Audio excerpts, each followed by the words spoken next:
ہمارے خدا نے بہت سے وعدے کیے ہیں جن پر ہم توجہ بھی نہیں دیتے. مجھے نہیں معلوم کہ آسمان سے دیکھ کر آپ بہت ہی پھیکے لگ رہے ہیں. میرا بیٹا، میری بیٹی بہت پھیکی. آپ معلومات کی تلاش میں نہیں جاتے.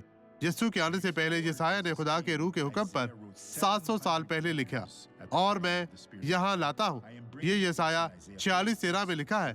میں اپنی صداقت کو نزدیک لاتا ہوں، وہ دور نہیں ہوگی اور میری نجات تاخیر نہ کرے گی، اور میں سیون کو نجات اور اسرائیل کو اپنا جلال بخشوں گا.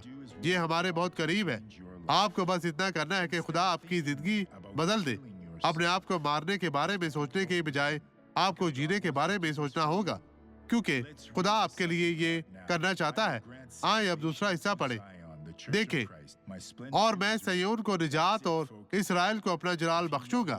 میرے بھائیوں، مسیح کی کلیسیا اسرائیل کے لیے میری شان یہ ہے. لوگوں، اگر آپ اسرائیل سے محبت کرتے ہیں، مسیح کی کلیسیا سے محبت کریں.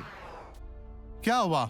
میری خالہ کی ٹانگوں میں درد تھا اور دعا کے بعد انہوں نے کہا وہ بہتر محسوس کر رہی ہیں. تو وہ ٹھیک ہے؟ وہ بات نہیں کر سکتی. وہ ٹھیک ہو گئی تھی؟ جی ہاں. وہ پہلے کیسے چلتی تھی؟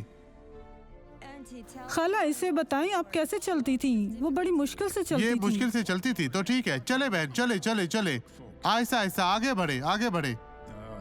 ٹھیک ہے، اس طرح خدا نے آپ کو شفا دی ہے بہن. آگے بڑھتی جائیں. مسیح میں آپ کی سلامتی ہو. یہ پاسٹر میرا ترجمہ کر رہا ہے. مسیح میں آپ کی سلامتی ہو. اب آپ آزاد ہیں. خداوند تیرا شکر ہو. چلے چلے. اب میں آپ کے ساتھ دعا کرنا چاہوں گا. باپ، میں دعا کرتا ہوں. میں تمام برائیوں کی سرزش کرتا ہوں. میں اسے جاری رکھنے سے منع کرتا ہوں اور میں اس برائی سے کہتا ہوں چھوڑ دے، چلی جا، کبھی بھی واپس نہ آنا، یسوع کے نام میں. اور آپ کہیں خداوند تیرا شکر، تیری تعریف ہو.